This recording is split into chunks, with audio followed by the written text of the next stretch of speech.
o nosso curso de pós-graduação.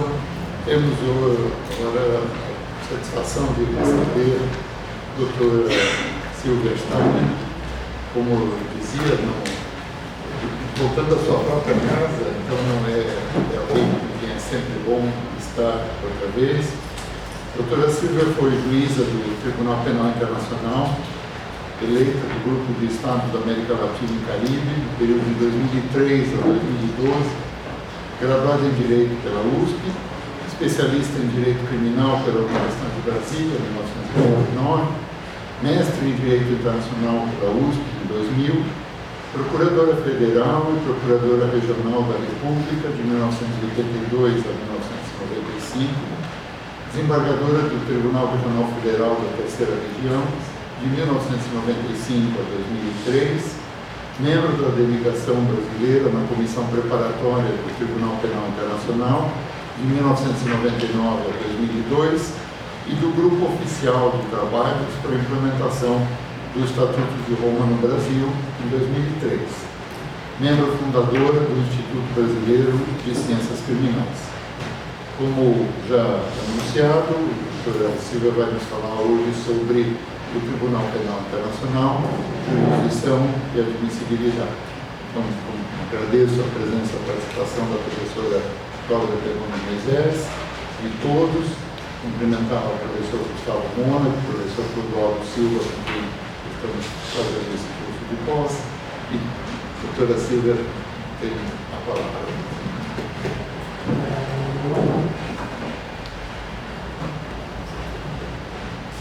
Bom, muito bom dia. Para mim é realmente um prazer muito grande estar aqui na minha faculdade. E mais do que isso, essa oportunidade de conversar com alunos de graduação e pós-graduação em Direito Internacional. A minha área, a área em que eu tive meu título de mestre muitos anos atrás, sob orientação do professor João Grandino Moraes. Sempre começo me desculpando por eventuais falhas da apresentação. Eu não sou professora, nunca fui professora. Eu disse que eu preparei um PowerPoint muito mais para me ajudar do que para ajudar vocês, porque assim eu vou, pelo menos vou seguindo a exposição de uma maneira lógica. Vou tentar ser o mais breve possível, porque nesses contatos com profissionais da área do direito, com estudantes interessados no Tribunal Penal Internacional, eu sempre entendo muito mais proveitoso o momento da troca de ideias, do debate, das perguntas, do que propriamente da exposição. Eu resolvi estar explicando ao professor Paulo, que eu agradeço imensamente o convite, e a professora Cláudia, quem conheço também de longa data. Eu resolvi restringir bastante o tema da minha exposição, porque não daria tempo de falar tudo sobre o Tribunal Penal Internacional.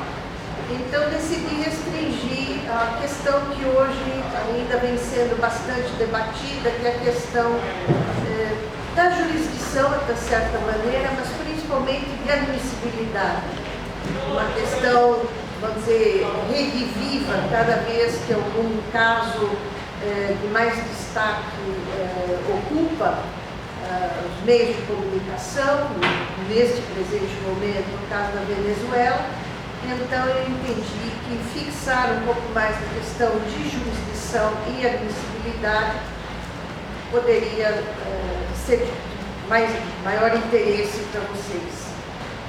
Então, eu começo com jurisdição, que é vamos dizer, a matéria do Estatuto de Roma, bem regulada de uma maneira, até certo ponto, bastante simples, fazendo a ressalva que, de acordo com as diversas versões do Estatuto de Roma, nos 6 idiomas oficiais das Nações Unidas, jurisdição e competência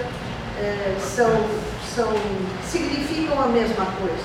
Tem vamos dizer, a delicadeza ou a firula, se a gente pode dizer assim, de distinguir competência de jurisdição. E como tradicionalmente faz a doutrina, se divide na jurisdição material, que abarca os crimes de genocídio, os crimes contra a humanidade, os crimes de guerra, e mais recentemente, a partir da Conferência de Kampala de 2010, introduziu-se a descrição típica do delito de agressão. Quanto ao delito de agressão, a emenda que descreve o tipo penal ainda não entrou em vigor, aguarda a ratificação por 60 Estados-partes. Então, vamos dizer, não vou me dedicar a discutir, falar mais a fundo sobre o delito de agressão. Apenas eu fiz questão de colocar que todos os crimes já sob a jurisdição do Tribunal Penal Internacional são as condutas que vêm definidas no Estatuto de Roma, nos artigos 6, 7 e 8 do Estatuto de Roma, prestando-se atenção a um detalhe: não basta para que se configure qualquer crime sob jurisdição do tribunal a prática daquela conduta sem que ela esteja contextualizada. Isto quer dizer, no caput de cada um desses artigos é exposto o contexto no qual estas condutas podem ser ou serão consideradas crimes contra a humanidade, crime de genocídio ou crimes de guerra. Então, no artigo 6º, que inicia essa descrição típica, o crime de genocídio, são aqueles atos cometidos com a intenção de destruir no todo ou em parte um grupo nacional, étnico, racial ou religioso como tal. Isto significa, não é qualquer, apenas para dar um exemplo, não é qualquer matança generalizada de uma população que automaticamente configura o delito de genocídio. É necessário que esta matança de pessoas esteja inserida dentro deste contexto que é a intenção de destruir no todo ou em parte, que o grupo seja nacional, étnico, religioso, ou nacional, étnico, racial ou religioso, e que seja como tal, quer dizer, em razão da pertença a este grupo. Então, estes são os elementos muitas vezes mal compreendidos. Eu, há pouco tempo atrás, fui dar uma palestra sobre crimes contra a humanidade e fui interrompida por uma militante de um grupo negro para que eu falasse o que eu achava do genocídio dos negros no Brasil. Eu, com todo respeito às opiniões em contrário, eu manifestei no sentido que eu não entendia que havia genocídio de negros no Brasil, porque não há esse contexto que vem descrito não só no Estatuto de Roma, mas como já vinha descrito na Convenção sobre Genocídio. O que pode haver é uma matança motivada racialmente, o que determinaria, se estiverem presentes os demais elementos, um delito de perseguição, mas não de genocídio. E por conta disso, eu quase tive que interromper a minha palestra, porque os protestos foram, assim, enormes. Porque já tinha, inclusive, enviado à Corte Interamericana de Direitos Humanos uma denúncia por genocídio. E eu só completei dizendo, se eu fosse juíza da Corte Interamericana, neste caso, eu rejeitaria in limine esta denúncia, porque a descrição não se adequa ao tipo penal de genocídio. Não estou dizendo que não há crime, estou dizendo que não é o crime típico de genocídio. Da mesma forma, no Estatuto de Roma, os crimes contra a humanidade são quaisquer atos descritos, dos atos descritos, e vem abaixo uma série de atos descritos, como assassinato, tortura, desaparecimento forçado, execução sumária, um rol enorme de crimes de natureza sexual, etc., mas desde que eles sejam cometidos como parte de um ataque generalizado ou sistemático contra a população civil, com conhecimento desse dito ataque. o que significa, em outras palavras, que atos isolados de ataque contra a população civil não necessariamente se adequam ao tipo penal de crimes contra a humanidade se não estiverem presentes os chamados elementos contextuais. E da mesma forma, no artigo 8º, os crimes de guerra, que são aquelas condutas cometidas como parte de um plano ou de uma política, ou parte de um cometimento em larga escala dos atos descritos.